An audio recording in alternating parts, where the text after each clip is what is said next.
One evening, a young monk had completed his duties at the temple and was making his way back to his room.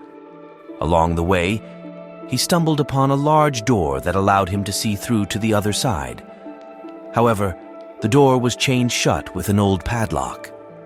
It led to a dark and lengthy corridor that led to a back room of the temple, which was always kept locked. The young monk remained frozen in fear. As the master passed by, he noticed the young monk's hesitation. "Why do you hesitate, young man?" asked the master. "I am afraid," replied the young monk. "What is it that you fear?" the master inquired further. "I do not know what lies beyond." "It is only a corridor leading to a place that is no longer used. Is that something to fear?" "But it is very dark, master," said the young monk. "And is it not also dark in your room?" the master replied. "Yes," said the young monk. "And do you have fear there too?" With little hesitation, the young monk replied, "No, master." "Perhaps then there is a greater reason for your fear," said the master. The young monk then confided in the master. "But master, I had heard in the marketplace of a corridor of death with the bones of many who had entered at the end." The master replied gently, "But young man, what is it that I have told you?" "That life is a corridor, and death merely a door." "And do you not believe me?" "Yes, master, but I am still afraid." The master thought about the young monk's concerns and said, "In time you will learn to fear only your fear itself. We will talk of this again tomorrow. Right now your bed awaits you," he said, directing the young monk to his room with a gesture of his arm. The young monk slowly walked back to his room, contemplating the words of his master. The next morning, the master had prepared a little test for the young monk. "Come," said the master, taking the young monk out into the temple courtyard. There, the elder monks had set up a wooden beam raised on 2 bricks on either side. The master said to the young monk, "Walk the length of this beam. Do not touch the ground until you reach the other end." The young monk looked puzzled, but he followed the master's instructions and walked across the beam carefully and steadily, managing to reach the other end without touching the ground. "Very good," said the master. "Now start there and walk back." The young monk walked back, this time a little more swiftly. "That's much better," said the master. "Tomorrow and for the next week, I want you to practice walking on the beam." The young monk asked. "May I know why, master?"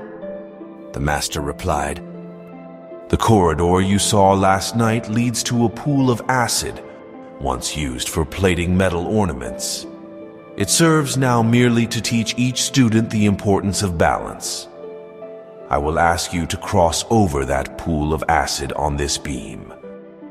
The young monk was filled with agitation and fear upon hearing the master's plan.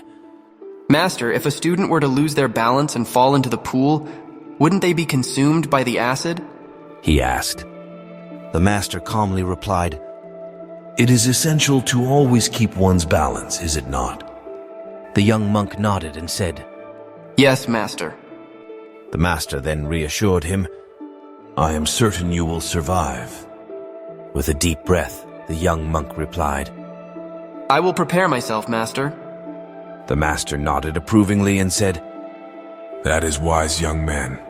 That is wise." The young monk practiced diligently day and night until he could walk across the plank in the temple courtyard with perfect balance, even blindfolded. Then came the test. The master led the young monk down a dark corridor into a room with a 6-meter-long pool of acid. A narrow wooden beam, just like the one outside the temple courtyard, was the only way to cross the pool from one side to the other. "Watch, and you will see that it is possible to cross safely," said the master as he demonstrated. "Now it is your turn," the master said. The young monk approached the edge of the pool and placed one foot on the beam. He gulped as he looked down at the pool filled with bones lying at the bottom. "Why do you delay, young man?" asked the master. I see where others have fallen, replied the young monk. "Let your eyes see only the beam. In that way you will not fall," advised the master. The young monk was sweating and breathing heavily as he took his first step onto the narrow wooden beam over the pool of acid.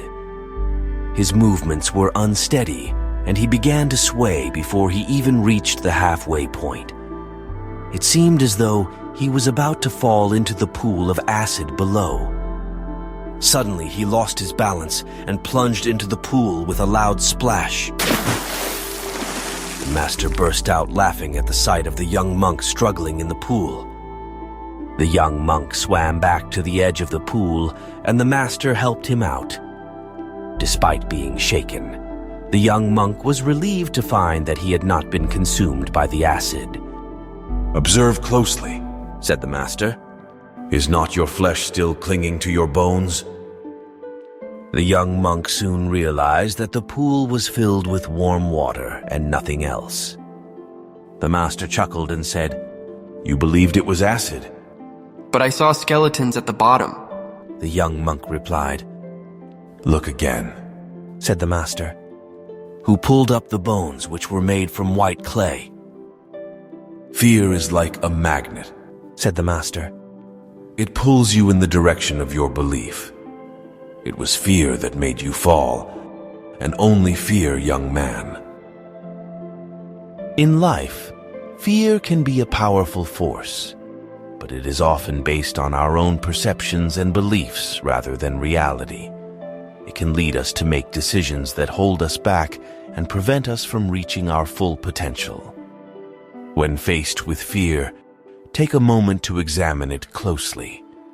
Is it based on reality, or is it a product of your imagination? Confront your fears, just as the young monk did, and you may find that they are not as formidable as they first appeared. Remember, it is fear itself that often limits us, not the actual circumstances we fear. Embrace your fears, challenge them, and you'll discover that they lose their power over you, allowing you to move forward with confidence and achieve your goals. So remember, in the corridor of life, fear may cast long shadows, but it is our inner light that guides us safely to the other side. This is Dharma Stories. Thank you for watching.